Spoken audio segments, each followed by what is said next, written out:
Hi hello friends, welcome to my channel. ಆಸೆ ಧಾರಾವಾಹಿಯಲ್ಲಿ ಇಂದಿನ ಸಂಚಿಕೆಯಲ್ಲಿ ಏನೆಲ್ಲ ಆಗುತ್ತೆ ಅಂತ ಹೇಳಿ ಪೂರ್ತಿಯಾಗಿ ನೋಡ್ಕೊಂಡು ಬರೋಣ. ಅದಕ್ಕೂ ಮುಂಚೆ ಯಾರೆಲ್ಲ ನನ್ನ ಚಾನಲ್ಗೆ ಸಬ್ಸ್ಕ್ರೈಬ್ ಮಾಡದೆ ನೋಡ್ತಾ ಇದ್ದೀರಾ, ದಯವಿಟ್ಟು ಸಬ್ಸ್ಕ್ರೈಬ್ ಮಾಡಿಕೊಂಡು ವಿಡಿಯೋ ಇಷ್ಟ ಆಯಿತು ಅಂದರೆ ಪ್ಲೀಸ್ ಒಂದು ಲೈಕ್ ಮಾಡಿ. ಸಂಚಿಕೆ ಶುರುವಿನಲ್ಲಿ ರಂಗನಾಥ್ ಅವರಿಗೆ ದುಡ್ಡು ಬಂದಿದೆ, ಪೆನ್ಷನ್ ದುಡ್ಡು ಬರ್ತಾ ಇದೆ ಅಂತ ಹೇಳಿ ತುಂಬಾ ಮನೆಯವರೆಲ್ಲರೂ ಕೂಡ ಖುಷಿಯಾಗಿರ್ತಾರೆ.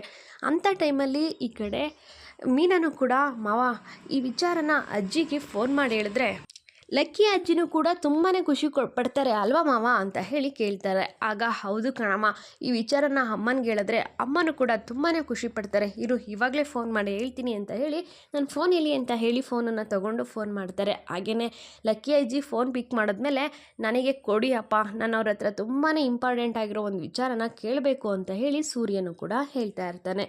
ಹಾಗೆ ಈ ಕಡೆ ಅಮ್ಮನಿಗೆ ಫೋನ್ ಮಾಡಿ ರಂಗನಾಥ್ ಮಾತಾಡ್ತಾ ಇರ್ತಾರೆ. ಅಷ್ಟರಲ್ಲೇ ಈ ಕಡೆ ಲಕ್ಕಿನೂ ಕೂಡ ಹಣ್ಣನ್ನು ಕೀಳೋದಿಕ್ಕೆ ಅಂತ ಹೇಳಿ ತೋಟಕ್ಕೆ ಬಂದಿರ್ತಾರೆ. ರಂಗನಾಥ್ ಫೋನ್ ಮಾಡಿರೋದನ್ನ ನೋಡಿಬಿಟ್ಟು ತುಂಬಾ ಖುಷಿಯಾಗಿ ಹೇಗಿದೆಯಪ್ಪ ಅಂತ ಹೇಳಿ ವಿಚಾರಿಸ್ತಾ ಇದ್ದಾರೆ. ನಾನು ಚೆನ್ನಾಗಿದ್ದೀನಿ ಅಮ್ಮ, ನೀವೇಗಿದ್ದೀರಾ ಅಂತ ಈ ಕಡೆ ರಂಗನಾಥ್ ಕೂಡ ವಿಚಾರಿಸ್ತಾರೆ. ಆಗ ಅಮ್ಮ, ನಾನು ಕೋರ್ಟಲ್ಲಿ ಒಂದು ಕೇಸಲ್ಲಿ ಓಡಾಡ್ತಾ ಇದ್ದೆ ಅಲ್ವಾ, ಆ ಕೇಸಲ್ಲಿ ನಾನೇ ಗೆದ್ದುಬಿಟ್ಟೆ, ಪ್ರತಿ ತಿಂಗಳು ನನಗೆ ಇನ್ನು ಮುಂದೆ ಫೆನ್ಷನ್ನು ನನ್ನ ಅಕೌಂಟಿಗೆ ಬಂದು ಬೀಳುತ್ತೆ ಅಂತ ಹೇಳಿ ರಂಗನಾಥ್ ಹೇಳ್ತಾರೆ.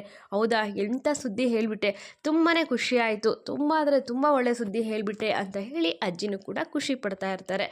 ಅಷ್ಟರಲ್ಲೇ ಈ ಕಡೆ ಹೆಂಗೆ ಲಕ್ಕಿ ಡಾರ್ಲಿಂಗ್, ನಿಮ್ಮ ಮಗ ಹೆಂಗೆ ನಮ್ಮಪ್ಪ ಗೆದ್ದು ಬಂದುಬಿಟ್ರು ಅಂತ ಹೇಳಿ ಹೇಳ್ತಾ ಇರ್ತಾರೆ. ಹೌದು ಕಣೋ, ಅವನಿಗಿರೋ ಒಳ್ಳೆ ಗುಣಕ್ಕೆ ಅವನು ಗೆಲ್ಲಬೇಕು, ಅವನಿಗೆ ಒಳ್ಳೆಯದೇ ಆಗಬೇಕು ಅಂತ ಹೇಳಿ ಅಜ್ಜಿನೂ ಕೂಡ ಒಳ್ಳೆ ಮಾತನ್ನೇ ಹೇಳ್ತಾ ಇರ್ತಾರೆ. ಇದೆಲ್ಲ ಸಾಧ್ಯ ಆಗಿದ್ದು ನಮ್ಮನೆಗೆ ಬಂದಿರೋ ಮಹಾಲಕ್ಷ್ಮಿ ಮೀನಾ ಕಾಲ್ಗುಣ ಕಣೋ, ಇದೆಲ್ಲ ಮೀನಾಯಿಂದ ಆಗಿದ್ದಿದೆಲ್ಲ ಅಂತ ಹೇಳಿ ಲಕ್ಕಿ ಡಾರ್ಲಿಂಗ್ ಹೊಗಳ್ತಾ ಇರ್ತಾರೆ. ಆಗ ಈ ಕಡೆ ಶಾಂತಿ ಇನ್ನೊಂದು ಸಲ ಹೇಳಿ ಏನು ಹೇಳಿದ್ರಿ ಅಂತ ಹೇಳಿ ಮತ್ತೆ ಸೂರ್ಯ ಕೇಳ್ತಾ ಇರ್ತಾನೆ. ಈ ಕಡೆ ಶಾಂತಿ ಹುರ್ಕೊಳ್ತಾ ಇರ್ತಾರೆ. ಅಜ್ಜಿ ಹೌದು ಕಣೋ, ನಾನು ಹೇಳಿಲ್ವಾ ಮನೇಲಿ ಶುಭ ಕಾರ್ಯ ಮಾಡಿದ್ರೆ ಎಲ್ಲ ಒಳ್ಳೆಯದೇ ಆಗೋದು, ಮುಂದೆ ನಡೆಯೋದು ಅಂತ, ಅದಕ್ಕೆ ಕಣೋ ಮಾಡಬೇಕು ಅಂತ ಹೇಳಿ ತಾಳಿಶಾಸ್ತ್ರನ ಮಾಡಿಸಿದ್ದು ಅಂತ ಹೇಳಿ ಲಕ್ಕಿ ಡಾರ್ಲಿಂಗ್ ಈ ಕಡೆ ಮೀನನ್ನು ಹೊಗಳ್ತಾ ಇರಬೇಕಾದ್ರೆ ಶಾಂತಿ ಹುರ್ಕೊಳ್ತಾ ಇರ್ತಾರೆ. ಇನ್ನು ಸೂರ್ಯಗೆ ತುಂಬಾ ಖುಷಿ ಆಗ್ತಾ ಇರುತ್ತೆ.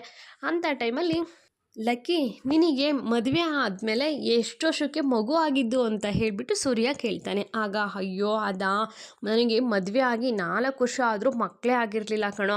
ಆಗ ಬಿಳಿಗಿರಿ ರಂಗನಾಥನ ಪಾದ ಹಿಡ್ಕೊಂಡು ಮೇಲೆ ನಮಗೆ ಈ ರಂಗನಾಥ ಹುಟ್ಟಿದ್ದು, ನಿಮ್ಮ ಅಪ್ಪನಂಥ ಚಿನ್ನಂಥ ಮಗ ಹುಟ್ಟಿದ್ದು ಆಗ ಕಣೋ ಅಂತ ಹೇಳಿ ಲಕ್ಕಿ ಹೇಳ್ತಾರೆ. ಹೌದಾ, ನೀವು ಅಷ್ಟೊಂದೆಲ್ಲ ಕಷ್ಟ ಬೀಳಬೇಕಾಯ್ತಾ, ಅಷ್ಟೊಂದೆಲ್ಲ ಕಷ್ಟ ಬಿದ್ದು ನೀವು ನಮ್ಮ ಅಪ್ಪನ ಪಡ್ಕೊಂಡಿದ್ದ ನೋಡು, ನಮ್ಮ ಅಮ್ಮನೂ ಇದ್ದಾರೆ, ಯಾವುದೇ ಕಷ್ಟ ಬೀಳ್ದೇನೆ 11ನೇ ತಿಂಗಳಿಗೆ ಈ ಮನೋಜನ್ನು ಪಡ್ಕೊಂಡಿದ್ದಾರೆ, ಈ ಕಳ್ಳನ ಪಡ್ಕೊಂಡಿದ್ದಾರೆ ಅಂತ ಹೇಳಿ ಬೈತಾ ಇರ್ತಾನೆ ಸೂರ್ಯ.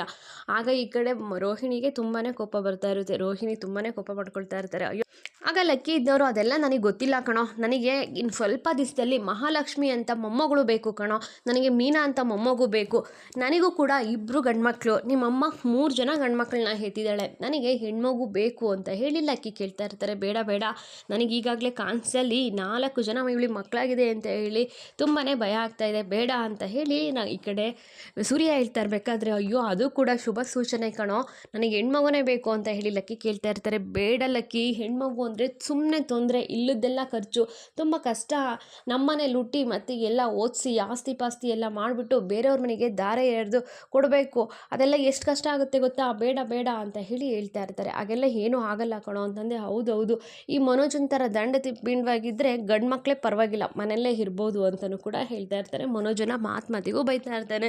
ಇನ್ನು ರೋಹಿಣಿ ಮಾತ್ರ ತುಂಬಾ ಕೋಪ ಮಾಡ್ಕೊಳ್ತಾ ಇರ್ತಾರೆ. ಶಾಂತಿನೂ ಅಷ್ಟೇ ಕೋಪ ಮಾಡ್ಕೊಳ್ತಾ ಇರ್ತಾರೆ. ಆಗ ಈ ಕಡೆ ರಂಗನಾಥ್ ಇದ್ದವರು, ಹಾಗೆಲ್ಲ ಮಾತಾಡಬಾರ್ದು ಕಣೋ, ಅಮ್ಮ ಫೋನ್ ಇಡಮ್ಮ ಅಂತ ಹೇಳಿಬಿಟ್ಟು ಫೋನನ್ನು ಕಟ್ ಮಾಡಿಸ್ತಾರೆ ರಂಗನಾಥ್.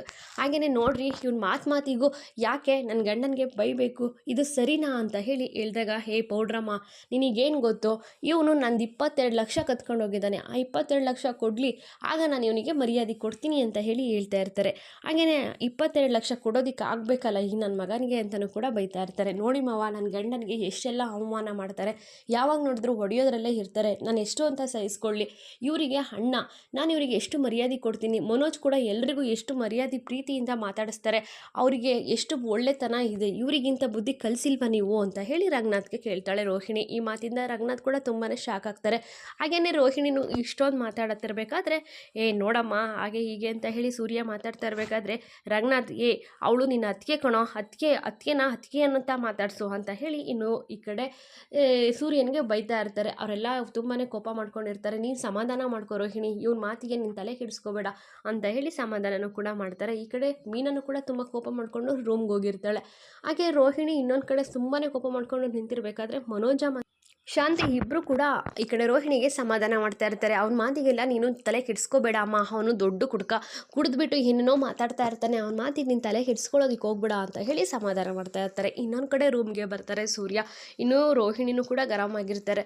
ಆಗ ಯಾಕ್ರೆ ನೀವು ಇಲ್ಲಿಗೆ ಬಂದಿದ್ದು, ಯಾಕಮ್ಮ ನೀನು ಇಷ್ಟೊಂದು ಕೋಪ ಮಾಡ್ಕೊಂಡಿರೋದು ಅಂತ ಕೇಳ್ತಾ ಇರಬೇಕಾದ್ರೆ, ಅಯ್ಯೋ ಏನು ಹೇಳ್ತಾ ಇದ್ದೀರಾ, ಆವಾಗಲೇ ಏನೋ ಹೇಳ್ತಾ ಇದ್ರಿ ನಿನ್ನ ಮಕ್ಕಳೇ ಎಲ್ಲ ಸಾಲ ತೀರಿಸೋ ಅಂತಾರೆ ಅನ್ನೋ ರೀತಿ ಹೆಣ್ಮಕ್ಳಾಗೆ ಹೀಗೆ ಅಂತೆಲ್ಲ ಹೇಳ್ತಾ ಇದ್ರಿ. ಓ ಲಕ್ಕಿ ಹತ್ರ ಮಾತಾಡಿದ್ದಕ್ಕೆ ಇಷ್ಟೊಂದು ಕೋಪ ಮಾಡ್ಕೊಂಡಿದ್ಯಾ, ನಾನು ಇರೋದನ್ನೇ ಅಲ್ವಾ ಹೇಳಿದ್ದು ಅಂತ ಹೇಳಿ ಸಮಾಧಾನ ಮಾಡೋದಕ್ಕೆ ಬರ್ತಾ ಇರ್ತಾರೆ ಸೂರ್ಯ. ಆದರೆ ಇವಳು ಸಮಾಧಾನನೇ ಆಗ್ತಾ ಇರೋದಿಲ್ಲ.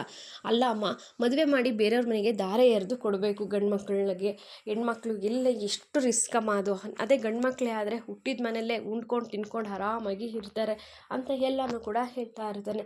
ಆದರೆ ಮೀನಾ ಸಮಾಧಾನನೇ ಮಾಡ್ಕೊಳ್ತಾ ಇರಲ್ಲ. ಅಂಥ ಟೈಮಲ್ಲೂ ಕೂಡ ಏನಾದರೂ ಮಾಡಿ ಇವಳನ್ನ ಸಮಾಧಾನ ಮಾಡಬೇಕು ಅಂತ ಹೇಳಿ ಮತ್ತೆ ಒಬ್ರಿಗೊಬ್ರು ಮಲ್ಕೊಳ್ಳೋಣ ಬಾ, ಸರಿ ಆಯಿತು ಬಿಟ್ಬಿಡಮ್ಮ ಇದನ್ನು, ಮಲ್ಕೊಳ್ಳೋಣ ಬಾ ಅಂತ ಹೇಳಿ ಸೂರ್ಯ ಹೇಳ್ಬಿಡ್ತಾನೆ. ಆಗ ಏನಂದ್ರಿ, ಭಯ ಇಲ್ವಾ ನಿಮಗೆ ಅಂತ ಹೇಳಿ ಕೇಳಿದಾಗ, ಅಯ್ಯೋ ನೀನೊಂದು ಕಡೆ ಮಲ್ಕೊಳ್ತೀನಿ, ನಾನೊಂದು ಕಡೆ ಮಲ್ಕೊಳ್ತೀನಿ ಬಾರಮ್ಮ ಅಂತ ಹೇಳಿ ಕರೀತಾರೆ.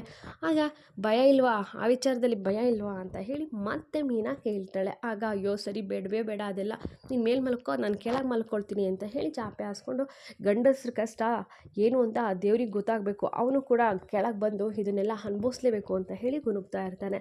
ಆಗ ಮೀನಾ ಇದ್ದವಳು, ಏನು ಹೇಳಿದ್ರಿ, ಏನು ಗುನುಗ್ತಾ ಇರೋದು ಅಂತ ಹೇಳಿ ಕೇಳಿದಾಗ, ಹೌದಮ್ಮ ಗಂಡಸ್ರ ಕಷ್ಟ ಏನು ಅಂತ ಆ ದೇವರಿಗೂ ಅರ್ಥ ಆಗಬೇಕು ಅಂದರೆ ಆ ದೇವರು ಇದನ್ನೆಲ್ಲ ಅನುಭವಿಸ್ಬೇಕು ಅಂತ ಹೇಳಿ ಹೇಳ್ತಾ ಇರ್ತಾರೆ.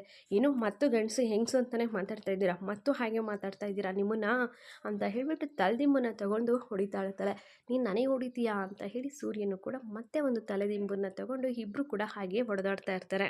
ತುಂಬಾ ಖುಷಿಯಾಗಿ ನಗ್ನಾಗ್ತಾ ಇಬ್ಬರು ಕೂಡ ಹೊಡೆದಾಡ್ತಾ ಇರ್ತಾರೆ. ಅಲ್ಲಿಗೆ ಶಾಂತಿ ಕೂಡ ಅವ್ರ ಡೋರ್ ಹತ್ರ ಬಂದು ನಿಂತ್ಕೊಂಡು, ಇವಳೇನು ರೂಮ್ಗೆ ಹೋಗ್ಬೇಕಾದ್ರೆ ತುಂಬಾ ಕೋಪ ಮಾಡಿಕೊಂಡು ಹೋದ್ಲು, ಈಗ ನೋಡಿದ್ರೆ ಇಷ್ಟೊಂದು ಜೋರಾಗಿ ಹಲ್ ಕಿಸಿತಾ ಇದ್ದಾರಲ್ಲ, ಇವ್ರಿಗೆ ಏನಾಗಿದೆ, ಇವ್ರನ್ನ ಹೀಗೆ ಬಿಟ್ಟರೆ ಸರಿ ಹೋಗೋದಿಲ್ಲ. ರೋಹಿಣಿಗೂ ಮುಂಚೆನೇ ಇವಳೇ ಇವ್ ಮನೆಗೆ ವಾರಸ್ದಾರನ ಎತ್ತು ಕೊಟ್ಬಿಡ್ತಾಳೆ. ಇಲ್ಲ ಅದು ಹಾಗಾಗಬಾರ್ದು, ಏನು ಮಾಡೋಣ ಅಂತ ಹೇಳಿ ಯೋಚನೆ ಮಾಡ್ತಾ ಇರ್ತಾಳೆ. ಅಷ್ಟರಲ್ಲಿ ಅಲ್ಲಿಗೆ ರೋಹಿಣಿನೂ ಕೂಡ ಬಾಟ್ಲನ್ನ ಇಟ್ಕೊಂಡು ಬರ್ತಾಳೆ. ಅಯ್ಯೋ ರೋಹಿಣಿ ಯಾಕಮ್ಮ ನೀನು ಬಂದಿದ್ಯಾ, ಯಾಕಮ್ಮ ಅಂತ ಹೇಳಿ ಕೇಳ್ತಾಳೆ. ಹೌದು ಬಾಟ್ಲಲ್ಲಿ ನೀರು ಖಾಲಿಯಾಗಿತ್ತು, ತಗೊಂಡೋಗೋಣ ಅಂತ ಬಂದೆ ಅತ್ತೆ ಅಂತ ಹೇಳಿ ರೋಹಿಣಿ ಹೇಳ್ತಾಳೆ. ಏಕೆ ಮನೋಜ ಇರಲಿಲ್ವಾ, ಅವನ್ನ ಕಳಿಸೋದು ಅಂತ ಶಾಂತಿ ಹೇಳ್ದಾಗ, ಅಯ್ಯೋ ಅವರಲ್ಲೇ ಮಲಗಿದ್ದಾರೆ ಅಂತ ಹೇಳಿ ರೋಹಿಣಿ ಹೇಳ್ತಾಳೆ. ಏನೋ ಮಲಗಿದಾರಾ, ಇನ್ನೂ 10 ಗಂಟೆ ಅಮ್ಮ ಟೈಮು, ಇಷ್ಟು ಬೇಗ ಮಲಗಿದಾರಾ, ಅಯ್ಯೋ ಬೇಡಮ್ಮ ನಾನು ಏನು ನಿನಗೆ ಹೇಳಿದ್ದೆ ಮರ್ತೋಗ್ಬಿಟ್ಯಾ ಅಂತ ಹೇಳಿ, ಅಯ್ಯೋ ಅತ್ತೆ ಅವರು ನಿಂತ್ಕೊಂಡೆ ಕೆಲಸ ಮಾಡಿ ಬಂದಿರ್ತಾರೆ ಅಂತ ಅನಿಸುತ್ತೆ, ತುಂಬ ಸುಸ್ತಾಗಿ ಮಲ್ಕೊಂಡ್ಬಿಟ್ಟಿದ್ದಾರೆ ಅಂತ ಹೇಳಿ ಹೇಳ್ತಾರೆ. ಹೌದಾ ಕುಡೀಲಿ, ನಾನೇ ನೀರಾಗಿ ಕೊಡ್ತೀನಿ ಕುಡೀಲಿ ಅಂತ ನೀರನ್ನು ಕೂಡ ಹಾಕ್ಬಿಟ್ಟು ಬೇಗ ಹೋಗಮ್ಮ, ಹೋಗ್ಬಿಟ್ಟು ಅವನ್ನ ಎಬ್ಸ್ಬಿಟ್ಟು ಇಬ್ಬರು ಕೂಡ ಕೂತ್ಕೊಂಡು ಸ್ವಲ್ಪ ಹೊತ್ತು ಮಾತಾಡಿ ಅಂತ ಹೇಳಿ ಕಳಿಸ್ತಾಳೆ. ಸರಿ ಅತ್ತೆ ಆಯಿತು ಅಂತ ಹೇಳಿ ರೋಹಿಣಿನೂ ಕೂಡ ಅಲ್ಲಿಂದ ಹೋಗ್ತಾಳೆ. ಅಯ್ಯೋ ಇವಳು ನೋಡಿದ್ರೆ ಇಷ್ಟೊಂದು ಸ್ಪೀಡಾಗಿ ಹಿಂಗೆ ಆಡ್ತಾ ಇದ್ದಾಳೆ, ಇವಳು ನೋಡಿದ್ರೆ ಹೆಜ್ಜೆ ಮೇಲೆ ಹೆಜ್ಜೆ ಹಾಕ್ಕೊಂಡು ಬರ್ತಾ ಇದ್ದಾಳೆ, ಸರಿ ಹೋಯ್ತು ನನ್ನ ಕರ್ಮ ಅಂತ ಹೇಳಿ ಹಣೆನೂ ಕೂಡ ಚೆಚ್ಕೊಳ್ತಾ ಇರ್ತಾಳೆ ಶಾಂತಿ. ಇನ್ನು ಮಲ್ಕೊಳ್ಳೋದಕ್ಕೆ ಅಂತ ಶಾಂತಿ ಹೋಗಿರ್ತಾಳೆ. ಅವಳಿಗೆ ನಿದ್ದೆನೇ ಬರ್ತಾ ಇರಲ್ಲ, ಆ ಕಡೆ ಈ ಕಡೆ ಒದ್ದಾಡ್ತಾ ಇರ್ತಾಳೆ. ಈ ಕಡೆ ರಂಗನಾಥ್ ಅವರು ಚೆನ್ನಾಗಿ ನಿದ್ದೆ ಮಾಡ್ತಾ ಇರ್ತಾರೆ. ನೋಡು ಇವ್ರಿಗೊಂದು ಸ್ವಲ್ಪನಾದರೂ ಯೋಚನೆ ಇದೆಯಾ, ಹೆಂಗೆ ಮಲ್ಕೊಂಡಿದ್ದಾರೆ ಅಂತ ಹೇಳಿಬಿಟ್ಟು ಫೋನನ್ನು ತಗೊಂಡು ಆಚೆ ಬರ್ತಾಳೆ. ಹಾಗೆ ಈ ಕಡೆ ಕಸ್ತೂರಿಗೆ ಫೋನನ್ನು ಮಾಡ್ತಾಳೆ. ಕಸ್ತೂರಿ ಕೂಡ ಮಲಗಿರ್ತಾಳೆ.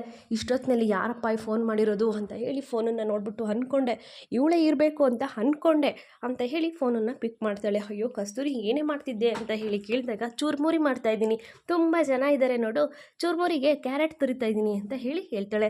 ಏನೇ ಇದು ಪಾರ್ಟ್ ಟೈಮ್ ಜಾಬು ಇಷ್ಟೊತ್ತಲ್ಲಿ ಯಾವಾಗಿಂದ ಸ್ಟಾರ್ಟ್ ಮಾಡಿಕೊಂಡೆ ಅಂತ ಹೇಳಿ ಈ ಕಡೆ ಕಸ್ತೂರಿನ ಕೇಳ್ತಾ ಇರಬೇಕಾದ್ರೆ, ಹೌದು ನಿನಗೆ ಗೊತ್ತಾಗಲಿಲ್ವಾ ಮತ್ತೆ ಟೈಮ್ 1 ಗಂಟೆ ಆಗಿದೆ, ಇಷ್ಟೊತ್ತಿಗೆ ಕಾಲ್ ಮಾಡಬೇಕೋ ಬೇಡವೋ ಅಂತ ಹೇಳಿ ಕಸ್ತೂರಿ ತುಂಬಾ ರೇಗ್ತಾ ಇರ್ತಾಳೆ.